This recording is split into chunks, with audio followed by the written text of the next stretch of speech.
Chapitre 14. Earl révise les transcriptions de l'interrogatoire.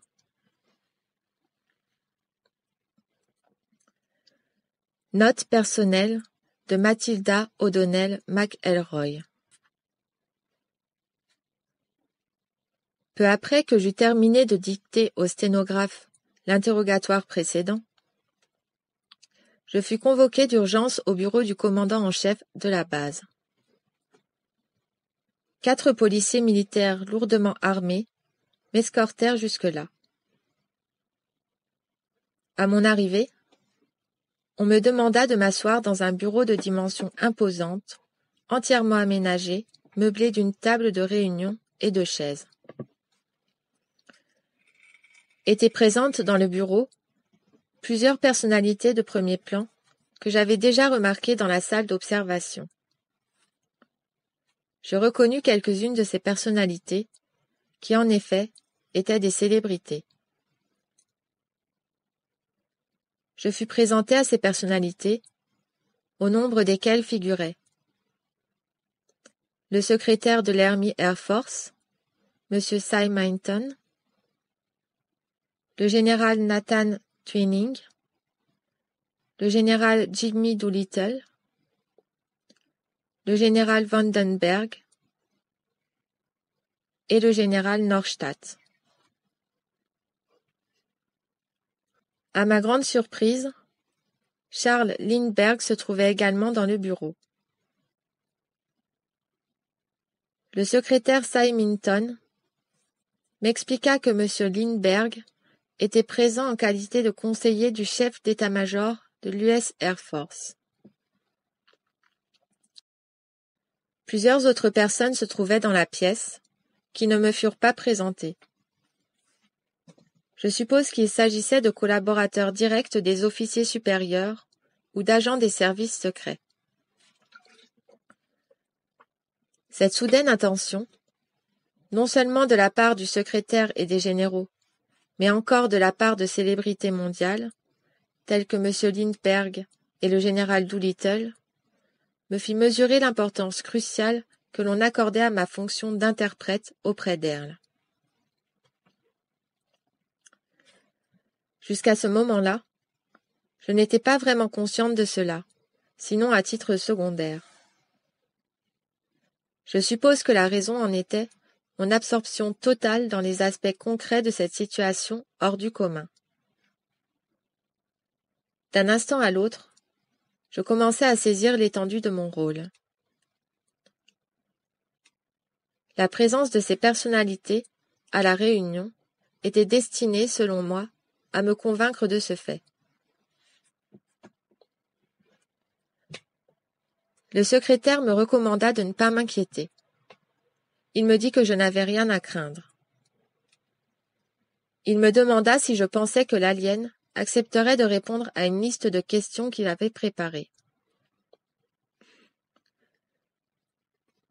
Il expliqua qu'il désirait très vivement en savoir davantage sur Earl, sur l'objet volant, sur le domaine, ainsi que sur plusieurs autres matières qu'Earl avait abordées dans les transcriptions d'interrogatoire.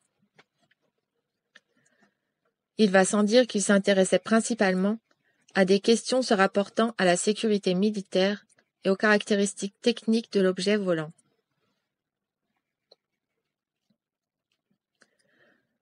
Je leur dis que j'étais tout à fait certaine qu'Earl n'avait pas changé de position quant à l'option de répondre ou non à leurs questions, étant donné que rien de nouveau ne s'était produit qui l'amènerait à se fier aux intentions des personnes présentes dans la salle d'observation. Je répétais qu'Earl avait déjà communiqué tout ce qu'elle avait la volonté et était en droit de partager. En dépit de cela, ils insistèrent pour que je demande à Earl si elle allait répondre à des questions. Et si la réponse était encore non, je devais lui demander si elle accepterait de lire les copies écrites des transcriptions de mes traductions de l'interrogatoire. Il voulait savoir si Earl accepterait de vérifier que ma compréhension et ma traduction des interrogatoires étaient correctes.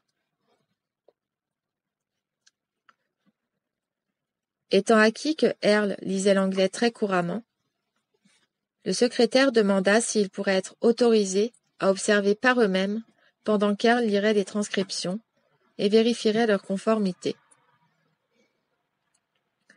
Il voulait qu'elle annote une copie de la transcription pour indiquer si les traductions étaient correctes ou non, et qu'elle produise une note se rapportant à tout ce qui ne serait pas exact dans les transcriptions. Il va de soi que je n'avais d'autre choix que d'obéir, et j'agis conformément à ce que le secrétaire exigeait de moi. On me remit un exemplaire des transcriptions, comportant une page de signature, que je devais présenter à Earl. Après qu'Earl eut terminé sa révision, j'avais également l'ordre d'exiger qu'elle signe la page de couverture, certifiant ainsi que la totalité des traductions figurant dans les transcriptions était correcte, elle-même les ayant corrigées. Environ 1 heure plus tard, j'entrai dans la salle d'interrogatoire, conformément aux instructions, portant des copies des transcriptions auxquelles était jointe la page de signature à remettre à Earl, cependant que les membres de l'assistance, de même que les généraux, M. Lindbergh également, je présume, et d'autres personnes, assistaient au déroulement à travers la glace sans teint de la salle d'observation. Je me dirigeais vers mon siège habituel pour m'asseoir en face d'Earl, à une distance d'1,20 m à 1,50 m. Je présentai à Earl l'enveloppe contenant les transcriptions et lui transmis, par télépathie, les instructions que j'avais reçues du secrétaire. Earl me regarda, puis regarda l'enveloppe, sans en prendre réception.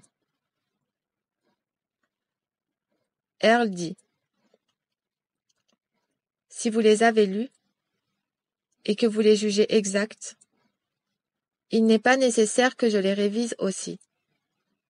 Les traductions sont correctes. Vous pouvez confirmer à votre commandant que vous avez transmis scrupuleusement l'enregistrement de notre communication. » J'assurai à Earl que je les avais lus et qu'elles constituaient des enregistrements exacts de tout ce que j'avais dicté à l'agent qui avait dactylographié les transcriptions. « Dans ce cas, allez-vous signer la page de couverture ? Demandai-je. « Non, je ne signerai pas, dit Earl.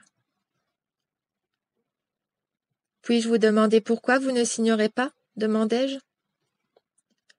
J'étais assez perplexe quant à la raison pour laquelle elle se refusait à une chose aussi simple. Si votre commandant ne fait pas confiance à son propre personnel pour lui remettre un rapport honnête et exact, quelle confiance ma signature apposée sur la page pourra-t-elle lui procurer ? Pourquoi se fierait-il à une inscription à l'encre apposée par un officier du domaine, s'il ne croit pas à la loyauté de son propre personnel ?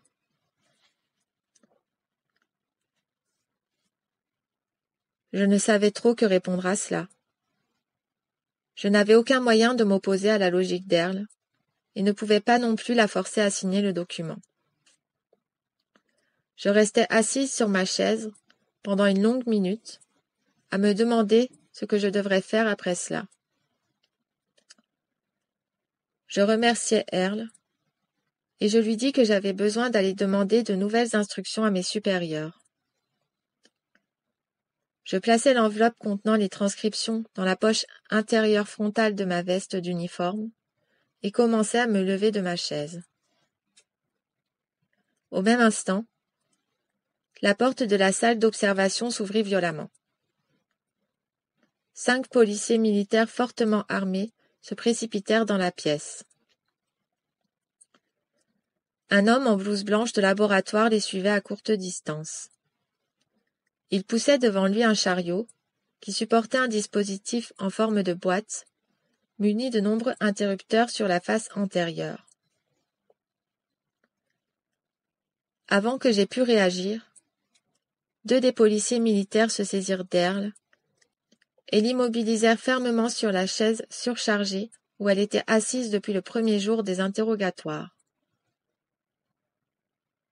Les 2 autres MP m'empoignèrent par les épaules, me repoussèrent sur ma chaise et me maintinrent assise. Le dernier policier se plaça directement en face d'Earl, pointant un pistolet dans sa direction, à 20 centimètres de sa tête tout au plus. L'homme en blouse de laboratoire positionna promptement le chariot au dos de la chaise d'Earl. Il se hâta d'ajuster un bandeau circulaire sur la tête d'Earl, avant de se retourner vers la machine posée sur le chariot. D'un instant à l'autre, il cria « Lâchez !» Les soldats qui maintenaient Earl relâchèrent leur emprise. À cet instant, je vis le corps d'Earl se raidir et s'animer d'un tremblement. Cela dura 15 ou 20 secondes environ. L'opérateur pressa un bouton sur le moniteur et le corps d'Earl s'effondra sur la chaise. Quelques secondes après, il pressa à nouveau l'interrupteur et le corps d'Earl se figea encore. Il répéta la procédure à plusieurs reprises. Je restai assise sur ma chaise, immobilisée par les policiers militaires, tout au long de l'opération. Je ne comprenais pas ce qui se passait. J'étais terrifiée et glacée par ce qui venait de se produire. Je ne pouvais pas le croire. Au bout de quelques minutes, plusieurs autres personnes, vêtues de blouses blanches, entrèrent dans la salle. Ils examinèrent brièvement Earl, qui à présent reposait inerte sur la chaise. Ils échangèrent entre eux quelques mots à voix basse. L'un des hommes fit un geste de la main en direction de la salle d'observation. 2 assistants poussèrent aussitôt un brancard jusque dans la salle. Ces hommes soulevèrent le frêle corps d'Earl pour le poser sur le brancard et fixèrent les sangles contre sa poitrine et ses bras avant d'entraîner le brancard hors de la salle. Je fus immédiatement escortée par les policiers militaires hors de la salle d'interrogatoire et conduite directement jusqu'à mes quartiers, où on m'enferma dans ma chambre, tandis que les policiers militaires montaient la garde devant ma porte. Une demi-heure plus tard environ, on frappa à la porte de mes quartiers. Quand j'ouvris la porte, le général Twining entra, accompagné de l'homme en blouse blanche qui avait fait fonctionner la machine. Le général me présenta l'homme en question, sous le nom du docteur Wilcox. Il me demanda de l'accompagner, ainsi que le docteur. Nous sortîmes de la pièce, suivis des policiers militaires. Après plusieurs détours par les couloirs du complexe, nous entrâmes dans une petite pièce où Earl avait été conduite sur le brancard. Le général me déclara qu'Earl et le domaine étaient considérés comme une menace militaire majeure pour les États-Unis. Earl avait été immobilisée afin qu'elle ne puisse pas partir et retourner jusqu'à sa base, selon les intentions qu'elle avait annoncées dans l'interrogatoire. Ce serait un risque très grave pour la sécurité nationale que de permettre à Earl de faire un rapport sur ce qu'elle avait observé au cours de son séjour à la base. Il avait donc été décidé qu'une action radicale s'imposait afin d'empêcher qu'une telle chose se produise. Le général me demanda si je comprenais pourquoi cela était nécessaire. Je dis que je comprenais, même si je ne pensais absolument pas que cela fût le moins du monde nécessaire, et alors que je n'étais certainement pas d'accord avec l'attaque surprise dirigée contre Earl et contre moi dans la salle d'interview. Toutefois, je ne dis rien de tout cela au général, car j'avais très peur de ce qui pourrait nous arriver, à Earl et à moi-même, si je protestais.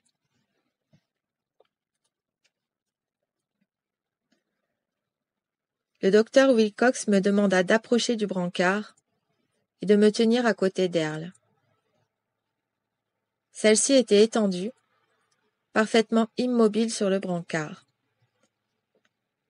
J'aurais été incapable de dire si elle était en vie ou morte. Plusieurs autres hommes vêtus de blouses blanches, que je pris pour des docteurs, se tenaient debout du côté opposé du brancard. Ils avaient posé 2 éléments d'instruments de contrôle sur la tête d'Earl, sur ses bras et sa poitrine. Du fait de ma formation d'infirmière chirurgicale, je reconnus l'un de ces instruments comme étant un équipement d'électrocardiogramme qui était utilisé pour détecter l'activité électrique dans le cerveau.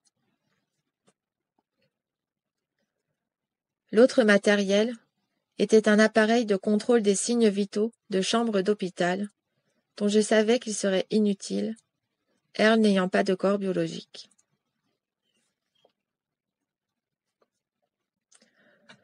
Le docteur Wilcox m'expliqua qu'il avait administré à Earl une série d'électrochocs de faible intensité, visant à la soumettre pendant un temps suffisant pour permettre aux autorités militaires d'évaluer la situation et de décider quel sort ils allaient réserver à Earl. Il me demanda de faire une tentative pour communiquer avec Earl par télépathie. Je tentai de communiquer pendant plusieurs minutes, mais ne parvins pas à percevoir le moindre message de la part d'Earl. Je ne pouvais même pas sentir si Earl était ou non encore présente dans le corps. « Je pense que vous l'avez sûrement tué, » dis-je au docteur. Le docteur Wilcox me dit qu'ils allaient garder Earl sous observation et qu'on me demanderait de revenir ultérieurement pour établir à nouveau une communication avec Earl. Chapitre 15. Mon interrogatoire. Note personnelle de Mathilda O'Donnell McElroy.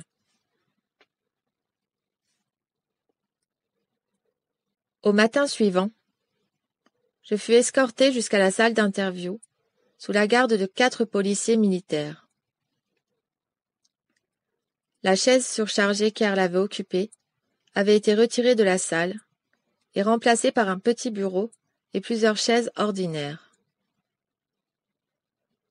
On me demanda de m'asseoir et d'attendre que l'on procède à mon interrogatoire. Au bout de quelques minutes, le docteur Wilcox pénétra dans la salle, accompagné d'un autre homme vêtu d'un costume ordinaire. L'homme se présenta sous le nom de John Reid.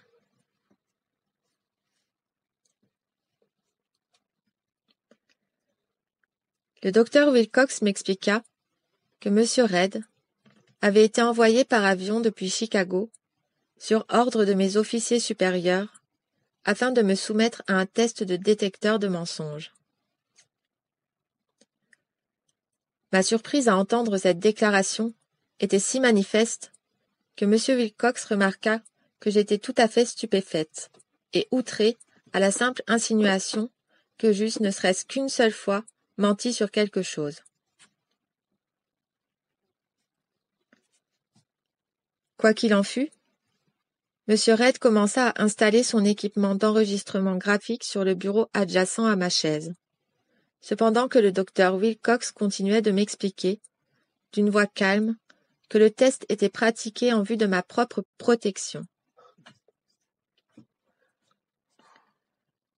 Eu égard au fait que la totalité des interrogatoires de l'alien avait été pratiqués par télépathie, et que Earl s'était refusé à lire et à certifier les transcriptions dactylographiées, la véracité et l'exactitude des déclarations contenues dans les transcriptions dépendaient entièrement et exclusivement de mon affirmation personnelle. Il n'existait pas d'autre moyen fiable pour vérifier l'exactitude des transcriptions que de me soumettre à une batterie de tests et d'examens psychologiques afin de décider, selon l'opinion des experts, lui-même en l'occurrence, s'il convenait ou non de prendre au sérieux les transcriptions.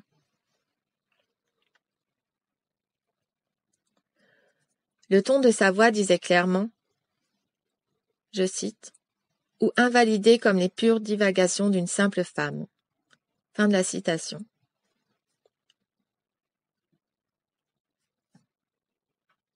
Monsieur Reid entreprit de fixer un tube en caoutchouc contre ma poitrine, de même qu'un bracelet de mesure de la pression sanguine autour de mon avant-bras. Il posa ensuite des électrodes sur les doigts et la surface de mes mains. Il expliqua qu'il se montrerait très objectif au cours de l'interrogatoire, ayant été parfaitement formé à l'interrogatoire scientifique. Cette formation était supposée garantir que l'interrogatoire serait totalement exempt de toute erreur humaine.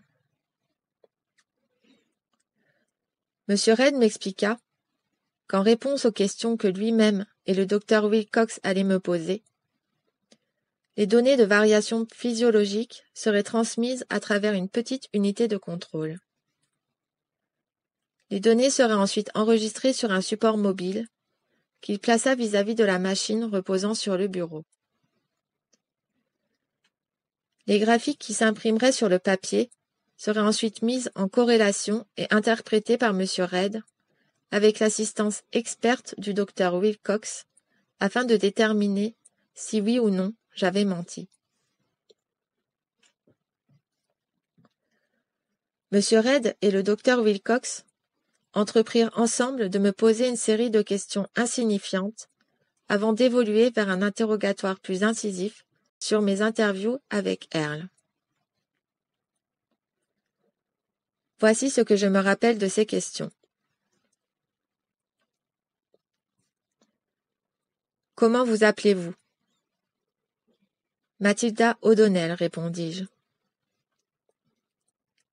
Quelle est votre date de naissance?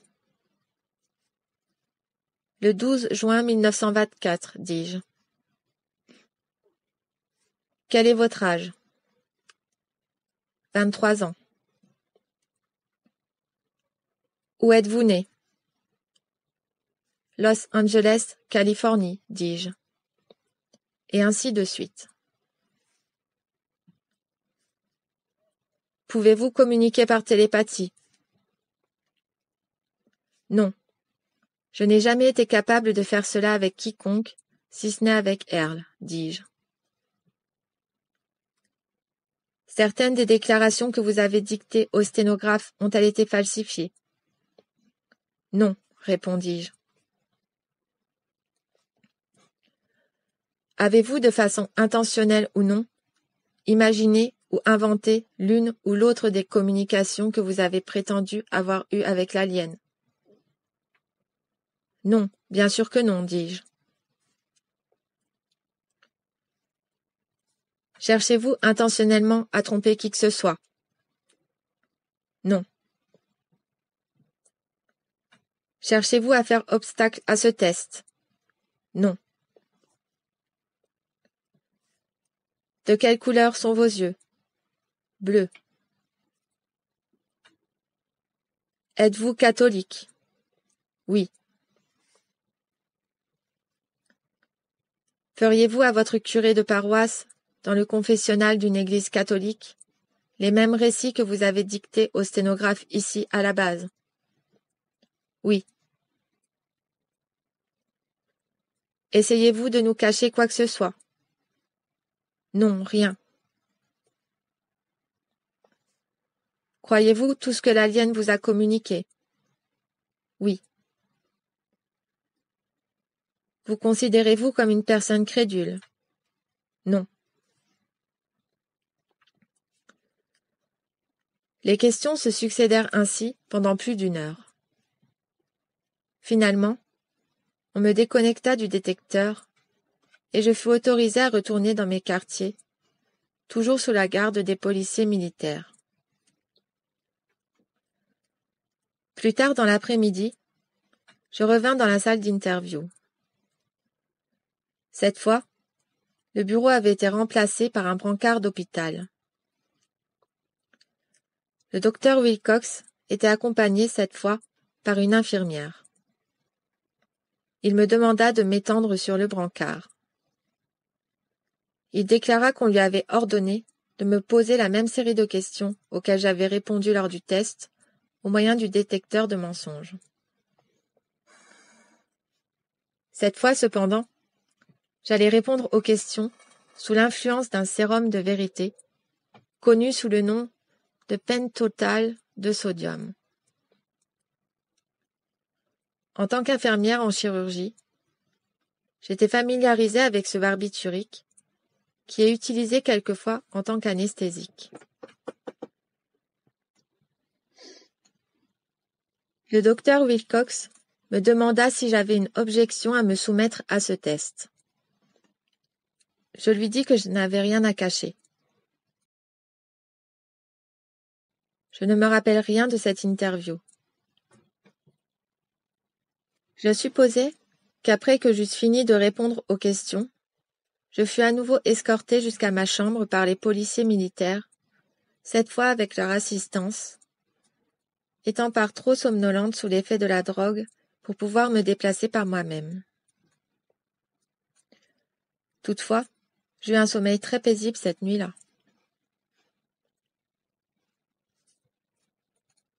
Apparemment, aucun de ces interrogatoires ne fit naître la moindre suspicion à mon encontre, étant donné qu'on ne me posa pas d'autres questions ultérieurement. Par bonheur, on me laissa tranquille pendant tout le reste du temps que je passais à la base.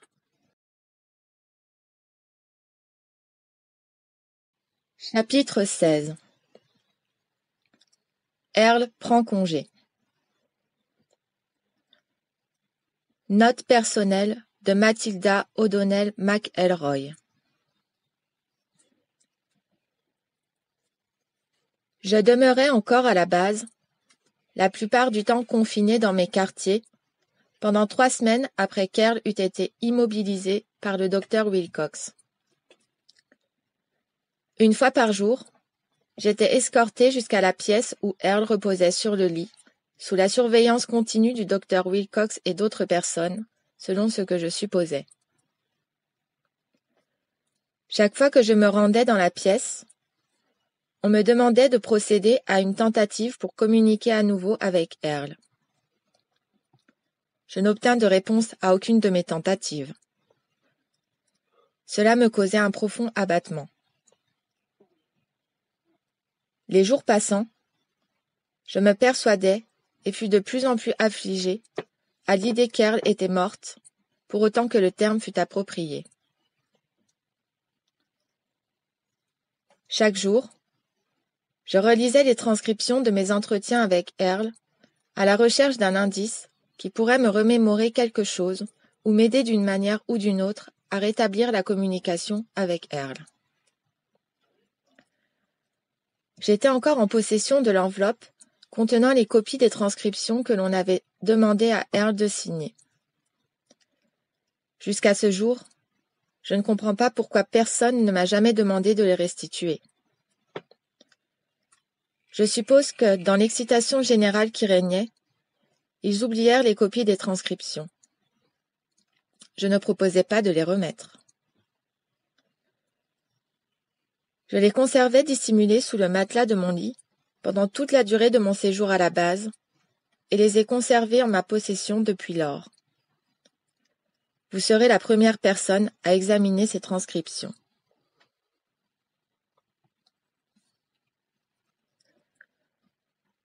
Le corps d'Earl n'étant pas de nature biologique, les docteurs ne pouvaient pas déterminer si le corps était en vie ou mort, à moins qu'il ne bougeât.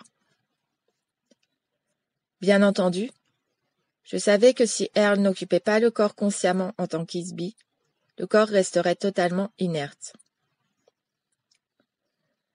J'expliquai cela au docteur Wilcox. Je le lui expliquai à plusieurs reprises. À chaque occasion, il se contenta de me gratifier d'un sourire condescendant me tapota le bras et me remercia d'avoir essayé une fois de plus.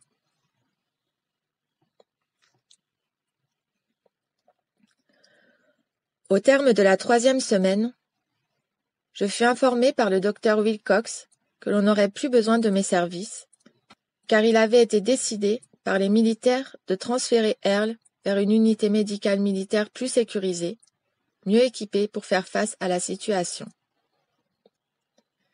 Il ne dit rien de la localisation de cette unité médicale. Ce fut la dernière fois que je vis le corps artificiel d'Earl. Le jour suivant, je reçus des ordres écrits signés par le général Twining. Les ordres précisaient que mon service au sein de l'armée américaine avait atteint son terme, que j'étais officiellement déchargé de toute obligation ultérieure et que j'allais recevoir un congé avec honneur, ainsi qu'une généreuse pension militaire. J'allais également être transféré par les militaires et on allait m'affecter une nouvelle identité avec les documents correspondants. Accompagnant les documents, je reçus un document que j'avais l'ordre de lire et de signer. C'était un engagement sous le sceau du serment.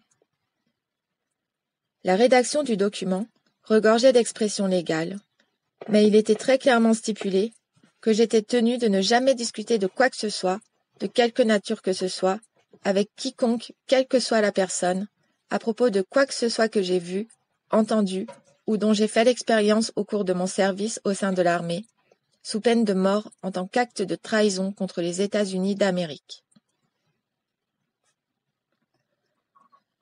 Après quoi, je fus placé sous le régime d'un programme fédéral de protection de témoins, avec cette exception que j'allais être protégé contre le gouvernement par le gouvernement lui-même. En d'autres termes, aussi longtemps que je resterai tranquille, je pourrai rester en vie. Le matin suivant, on me fit monter à bord d'un petit avion de transport militaire et je fus expédié vers le lieu de ma réaffectation. Après avoir été transféré à différents endroits pour de courtes périodes, je finis par m'installer à Glasgow, au Montana, près de Fort Peak.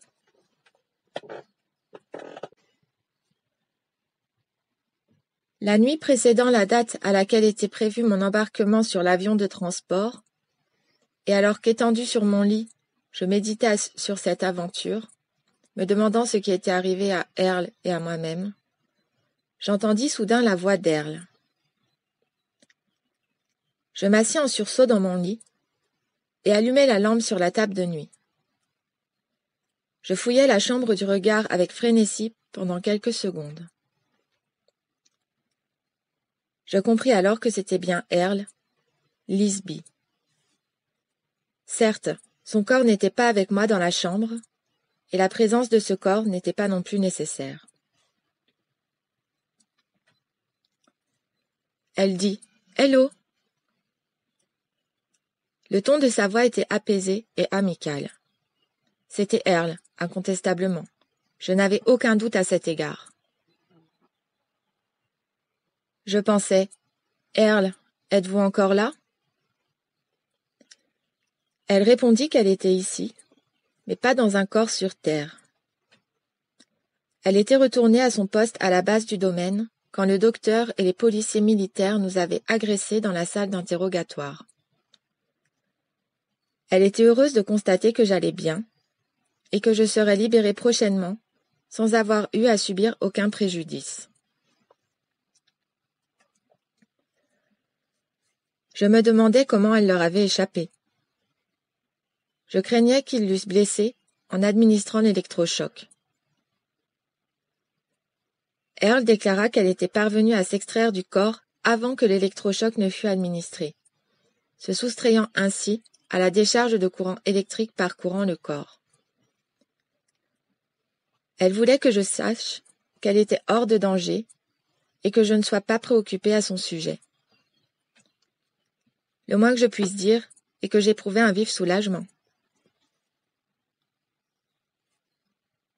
Je demandai à Earl si je la reverrais un jour.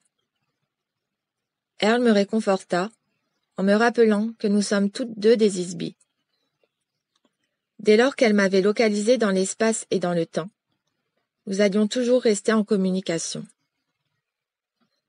Earl formula ses vœux les meilleurs, et ma communication avec elle prit momentanément fin.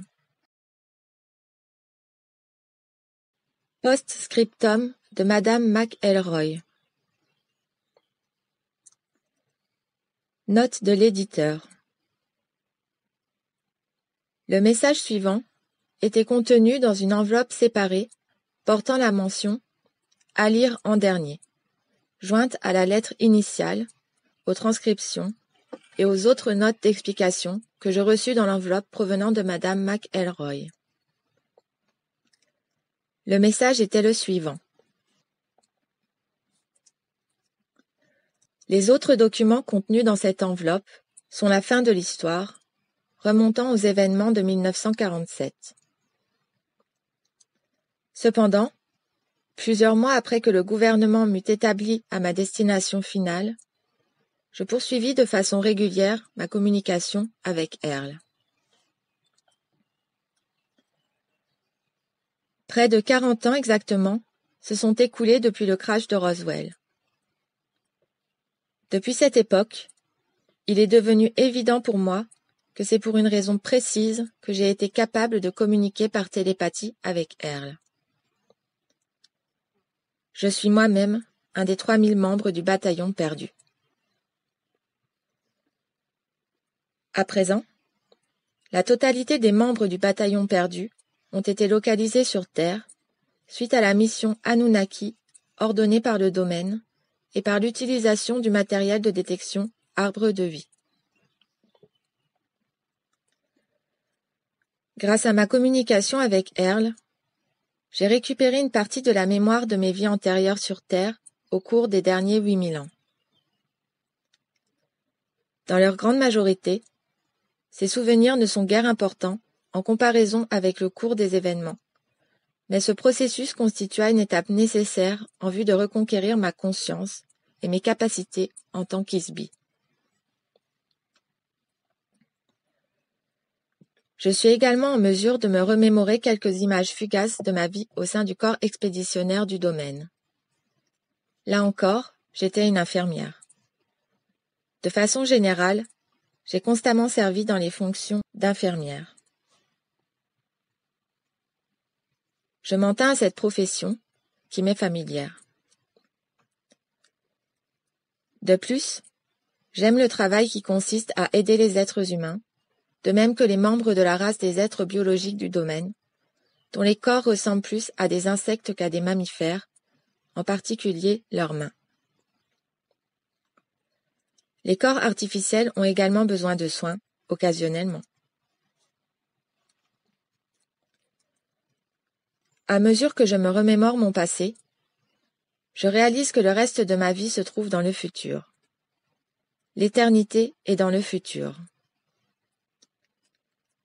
À l'étape présente, je ne suis toujours pas capable de retourner pleinement au domaine. Je suis condamné à une réclusion perpétuelle, de même que tous les autres Isby qui se trouvent dans cet enfer appelé la Terre, jusqu'à ce que nous soyons capables de désactiver les écrans de force de l'ancien Empire. Du fait que je ne pourrais conserver mon corps biologique que pour une courte période à présent, je suis de plus en plus consciente que d'ici peu, je serai recyclée dans le traitement amnésique de l'ancien Empire et projetée dans un autre corps de bébé pour recommencer encore depuis le début, sans aucun souvenir des événements antérieurs. Comme vous le savez, des membres du corps expéditionnaire du domaine ont cherché à résoudre ce problème pendant plusieurs milliers d'années.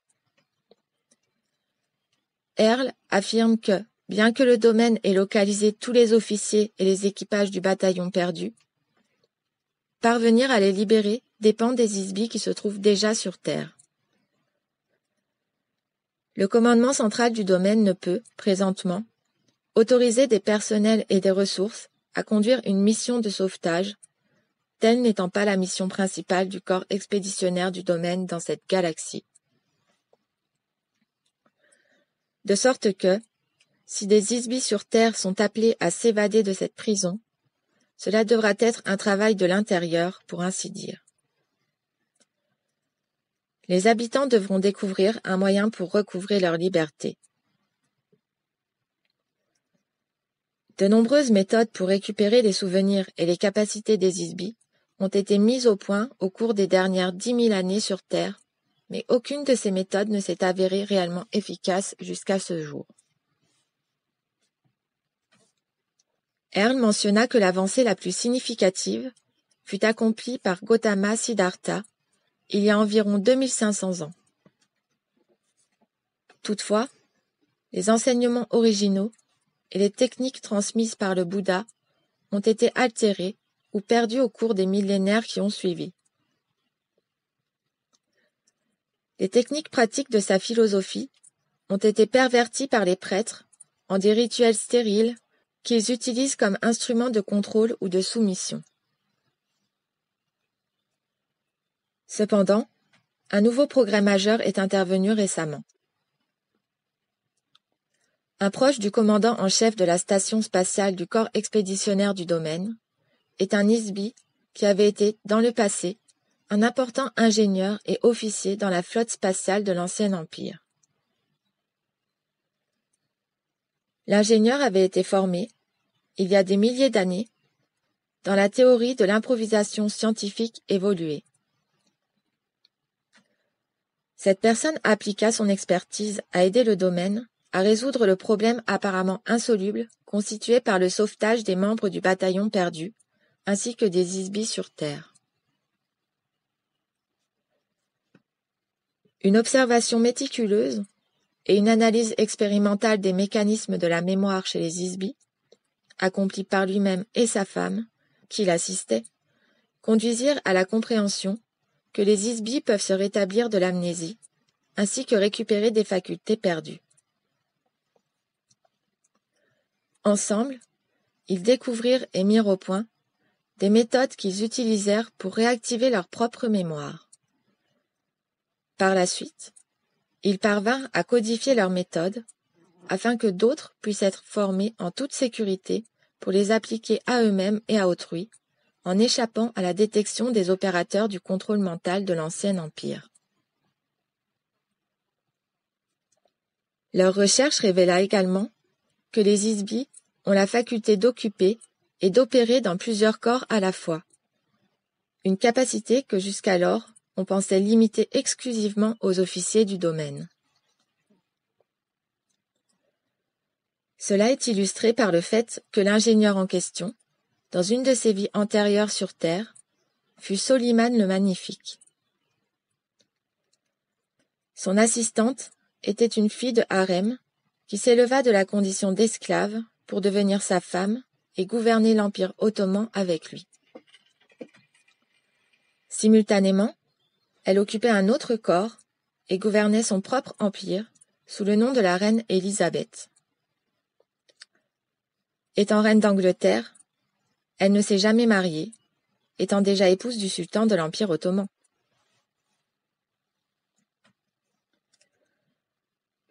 Dans une incarnation postérieure, il fut Cécile Rhodes. Alors qu'il était Cécile Rhodes, elle-même vécut à nouveau en tant que princesse, cette fois de Pologne. C'est ainsi qu'elle poursuivit Rhodes sans succès vers la fin de la vie de ce dernier.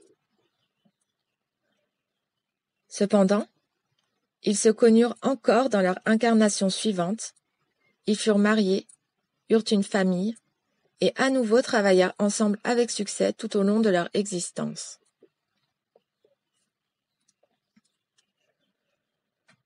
Plusieurs autres exemples notables de ce phénomène ont pu être observés. Ainsi, le procédé de raffinement de l'acier fut inventé par un Isbi qui occupa simultanément 2 corps. L'un s'appelait Kelly et vivait au Kentucky, tandis que l'autre était un dénommé Bessemer qui vécut en Angleterre.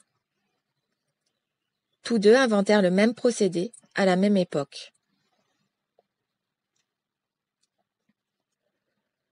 Un autre exemple est Alexander Graham Bell, l'inventeur du téléphone, qui fut inventé par plusieurs personnes simultanément, parmi lesquelles Elisha Gray. Le téléphone fut inventé en plusieurs endroits dans le monde en même temps. L'inventeur était un seul et même Isby, animé d'une telle énergie et de capacité si impressionnantes qu'il pouvait occuper plusieurs corps à différents endroits, tout en accomplissant un complexe travail de recherche.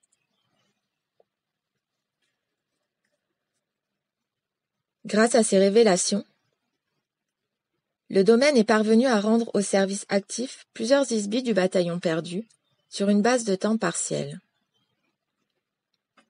Ainsi, 2 jeunes femmes qui occupent des corps biologiques sur Terre travaillent à présent, simultanément, comme membres actifs de la station spatiale de la ceinture d'astéroïdes, à des postes d'opératrices d'un standard de communication. Ces opératrices relaient les messages entre le corps expéditionnaire du domaine et le quartier général de commandement du domaine. Récemment, j'ai pu moi-même reprendre certaines de mes missions pour le compte du corps expéditionnaire du domaine, tout en continuant à vivre sur Terre. Ce n'est pas la chose facile toutefois, et une telle tâche peut seulement être accomplie lorsque mon corps biologique est en sommeil.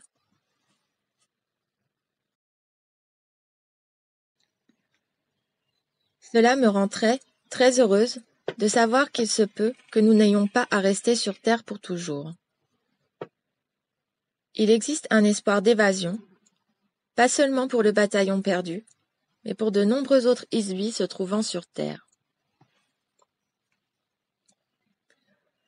Cependant, l'information contenue dans cette enveloppe pourrait apporter une aide à la totalité des Isby, afin qu'ils acquièrent une conscience plus grande de la situation véritable sur Terre. Telle est la raison pour laquelle c'est à vous que j'ai envoyé ces lettres et ces transcriptions. Je veux que vous fassiez publier ces documents. Mon souhait est que les Isby sur Terre aient une chance de découvrir ce qui se passe réellement sur Terre. La plupart des gens ne croiront rien de tout cela, j'en suis sûre. Cela semble par trop incroyable. Aucune personne raisonnable ne pourrait jamais croire le moindre mot de ce récit. Toutefois, si cela paraît incroyable, c'est aux yeux d'un Isby dont la mémoire a été effacée et à laquelle on a substitué de fausses informations en la soumettant aux artefacts électroniques qui gouvernent une planète prison. Nous ne devons pas accepter qu'une situation apparemment incroyable nous empêche de faire face à la réalité de cette même situation. Pour parler franchement, les raisons n'ont rien à voir avec la réalité. Il n'y a pas de raison. Les choses sont ce qu'elles sont. Si nous ne faisons pas face à la réalité brute de notre situation, nous allons rester pour toujours sous la domination de l'Ancien Empire. L'arme la plus redoutable que l'Ancien Empire ait laissée derrière lui à présent est notre ignorance de ce qu'ils font subir à la totalité des Isby sur Terre. Le scepticisme et le secret sont leurs armes les plus efficaces.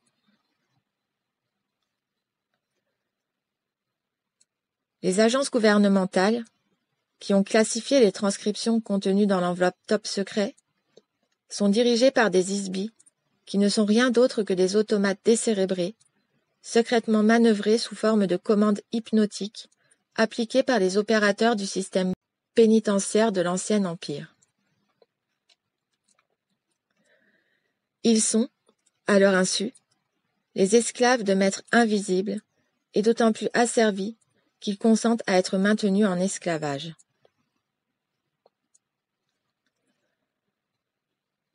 La plupart des Isby qui se trouvent sur Terre sont des êtres bons et honnêtes. Des artistes, des entrepreneurs, des génies, des libres penseurs et des révolutionnaires qui n'ont vraiment fait de mal à personne. Ils ne sont une menace pour qui que ce soit, si ce n'est pour les criminels qui les ont emprisonnés.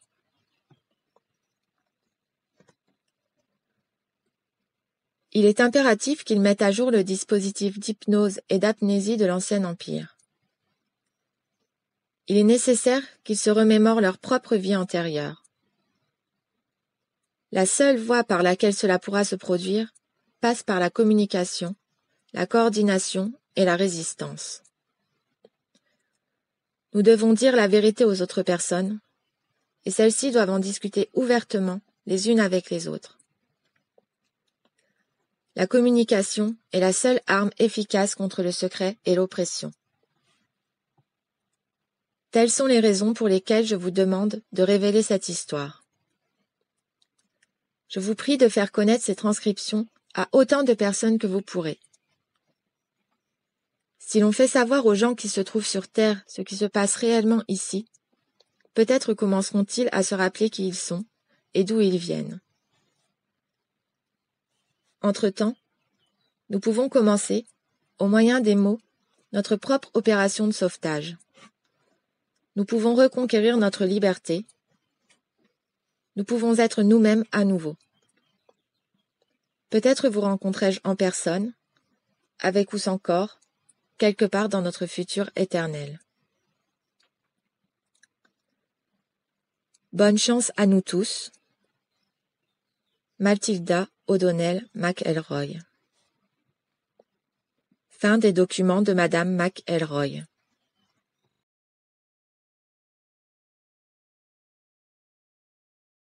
La lecture des documents s'achève ici. Alors, cher Zisby, qu'en pensez-vous? Dans cette conclusion, nous avons choisi de ne pas nous attacher à argumenter en la faveur de la véracité de ces documents. Sachez simplement qu'à nos yeux, nous ne doutons pas de la sincérité de Madame McElroy, de celle de sa démarche, et de l'authenticité des écrits publiés.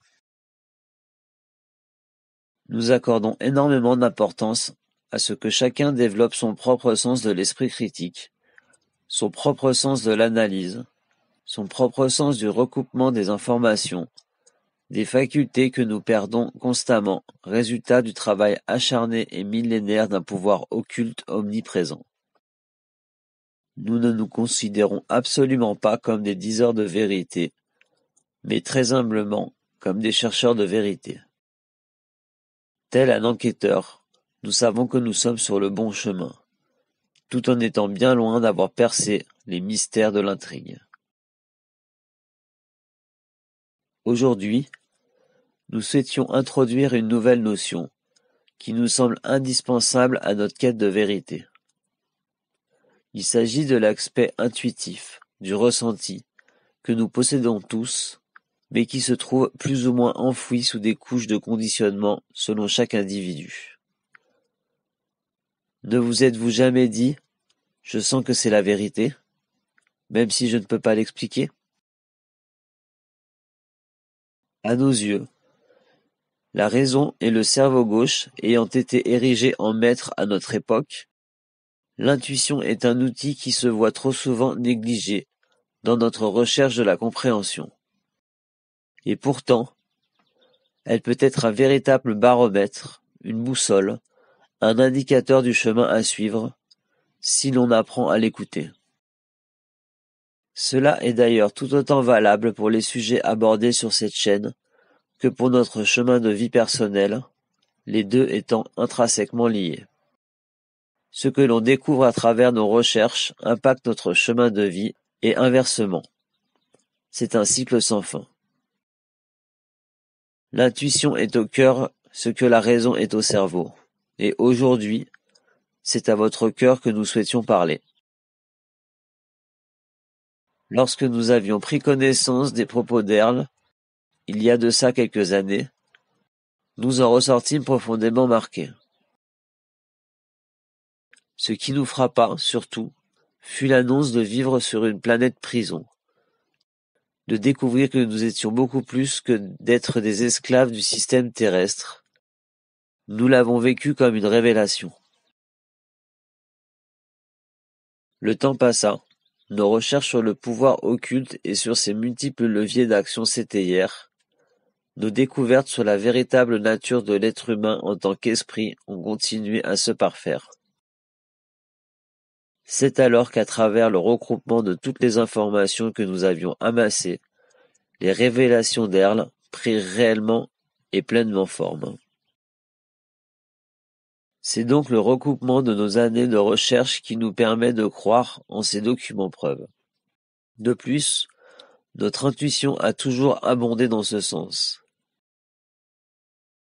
Néanmoins, le contrôle mental étant l'arme absolue ici-bas, et ici-bas à minima, nous gardons à l'esprit qu'Earle puisse lui-même être victime de le contrôle de l'esprit, à un certain niveau, ou du moins, qu'il puisse subir un contrôle de l'information. Selon nous, le plus grand enseignement à tirer de cet ouvrage, et celui que nous souhaitons également vous transmettre, est le suivant. Nous sommes des êtres spirituels immortels, incarnés de force dans un corps de chair, qui nous fait office de véhicule ici-bas, programmés à croire en une fausse réalité, construite de toutes pièces, permettant d'entretenir et de renforcer notre programmation initiale. Ce schéma se répétant en boucle et à l'infini, notre mort signant le départ pour une nouvelle boucle carcérale. Fermez les yeux et demandez-vous à vous-même intérieurement. Suis-je ce corps? Suis-je esprit? Faites confiance à votre intuition pour recevoir la réponse. Il vous faut réaliser impérativement que nous sommes victimes, chacun individuellement, d'un programme de contrôle de l'esprit high-tech et ultra sophistiqué qui a réussi à nous faire oublier qui nous sommes. Nous cumulons chacun de nombreuses couches de programmation, chacune correspondante à une matrice qui contrôle notre esprit. Par exemple, nos origines et notre couleur de peau nous programment. Notre cadre familial nous programme. Notre éducation, l'école puis le travail nous programme. Notre culture nous programme. La pression sociale nous programme. La science et l'histoire nous programment, tout comme l'industrie de la médecine. Notre système politique nous programme. L'industrie médiatique et celle du divertissement nous programment. Nos croyances religieuses ou spirituelles, tout comme nos non-croyances nous programment. Chaque point évoqué représente en lui-même une matrice programmatrice, dont il nous faut nous affranchir afin de se rapprocher de notre histoire véritable. Réalisons que nous subissons quotidiennement un viol mental, psychologique, émotionnel et spirituel, et cela depuis notre naissance. Penchons-nous d'ailleurs sur l'expression « contrôle de l'esprit » qui n'est pas anodine.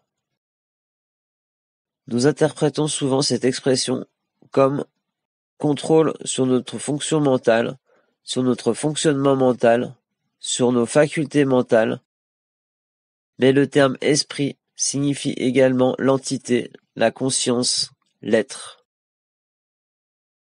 Ainsi, contrôle de l'esprit signifie aussi le contrôle total de notre être en tant qu'entité spirituelle. Il s'agit donc du contrôle total et global d'un maître, système, le pouvoir occulte, sur une entité spirituelle. Considérons un autre point frappant dans les propos d'Earle.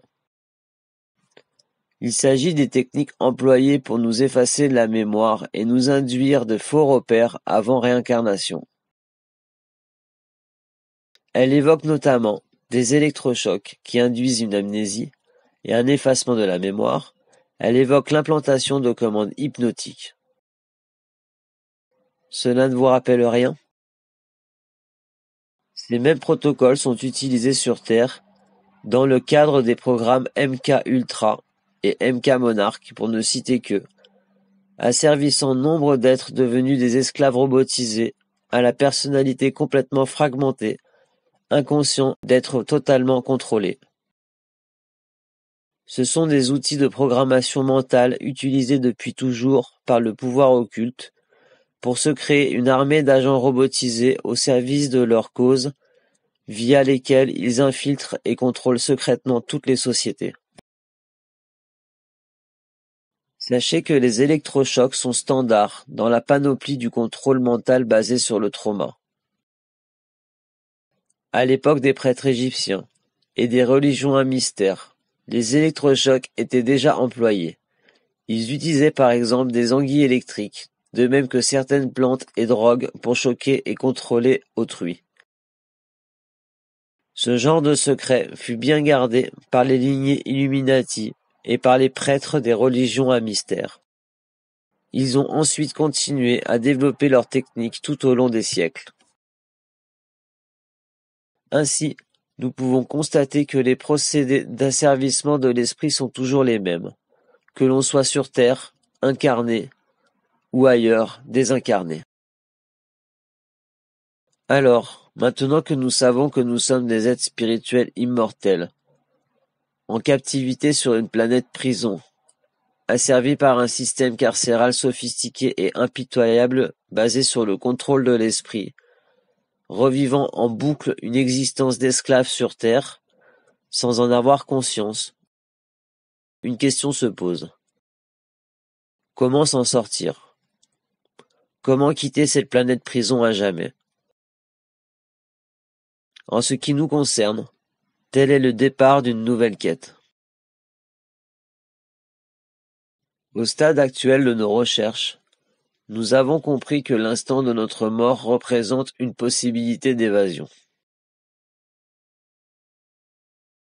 La mort est un passage d'un état incarné à désincarné, un changement d'état de conscience. C'est le moment où nous quittons notre corps physique, notre véhicule, devenu inopérationnel, trop usé. La mort est l'instant de tous les possibles. Retomber dans le contrôle mental et refaire un nouveau cycle d'esclaves sur Terre, ou s'échapper et recouvrer une certaine liberté. On peut d'ailleurs se demander pourquoi Mathilda a choisi de se donner la mort à un endroit précis, proche d'un lieu à haute vibration. Ce fait est à méditer. Il s'avère néanmoins que l'évasion n'est pas si simple et qu'elle semble impérativement devoir être préparée au cours de notre vie présente, si ce n'est plus. Car nous parlons ici d'un travail sincère, profond, durable et constant de déconditionnement et de déprogrammation véritable à chaque instant. Dans ce sens, nous vous proposons de découvrir une pratique que nous connaissons. Il s'agit des enseignements de Sri Mataji Nirmala Devi, une sage indienne, qui créa un yoga spécifique et unique qu'elle nomma le Sahaja Yoga. Sahaja Yoga signifie union spontanée. Son objectif était de concevoir une pratique accessible à tous, dispensée gratuitement et permettant à chacun d'atteindre un équilibre intérieur véritable, amenant chacun à renouer avec sa vraie nature d'esprit. Elle avait également pour but de lutter contre les phénomènes émergents de faux gourous et de faux prophètes New Age des années 60-70, qui égaraient et volaient leurs disciples plutôt que de les aider à se reconnecter à eux-mêmes. Son enseignement est basé sur l'éveil d'une énergie qui sommeille en nous tous, qui s'appelle la Kundalini. Le principe de son enseignement repose sur l'expérience consciemment vécue de la réalisation du soi.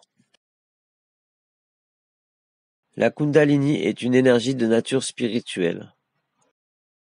Lorsqu'elle s'éveille en nous, au fil d'un travail sur soi progressif, elle nous reconnecte à notre nature véritable, à notre nature spirituelle, notre aspect immortel. Cette énergie sommeille en nous, nos conditionnements et nos programmations l'empêchant de s'écouler normalement à travers notre corps subtil. Concrètement, cette énergie loge au niveau du sacrum quasiment endormi. Sahaja Yoga éveille cette énergie vitale en nous, puis favorise et développe sa circulation à travers notre corps, selon un parcours spécifique. Sri Mataji, né en 1923, est aujourd'hui décédé, fut une personnalité hors du commun, connue dans le monde entier pour avoir rendu à la spiritualité sa dimension intime, personnelle et véritable. Il y aurait beaucoup à dire sur cette pratique, qui se veut être un véritable art de vivre, mais nous avons souhaité aller à l'essentiel. Nous ne pouvons que vous inviter à découvrir cette pratique, accessible à tous et totalement gratuite. Le principe de gratuité est fondamental dans tout développement personnel, comme pour tout accès à l'information d'ailleurs. L'idée est belle et simple.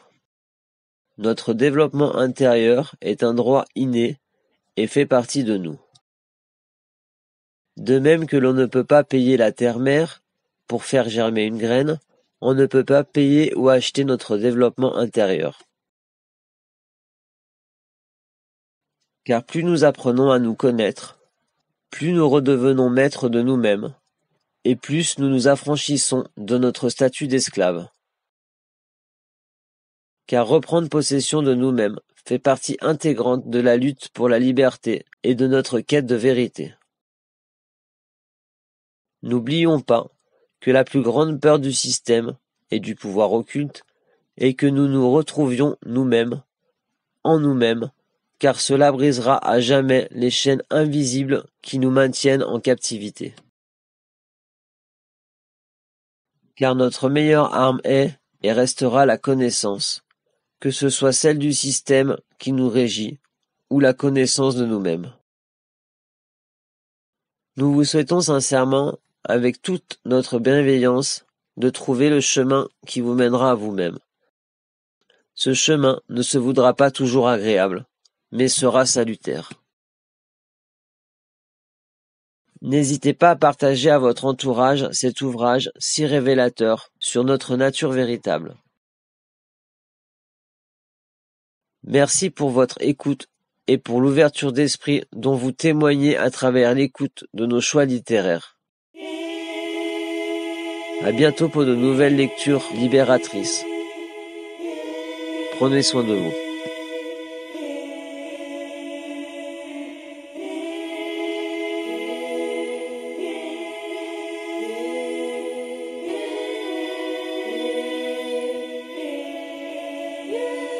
Seigneur, aide mes pensées à raisonner correctement. Ce monde veut m'enseigner la peur et de A à Z me ment.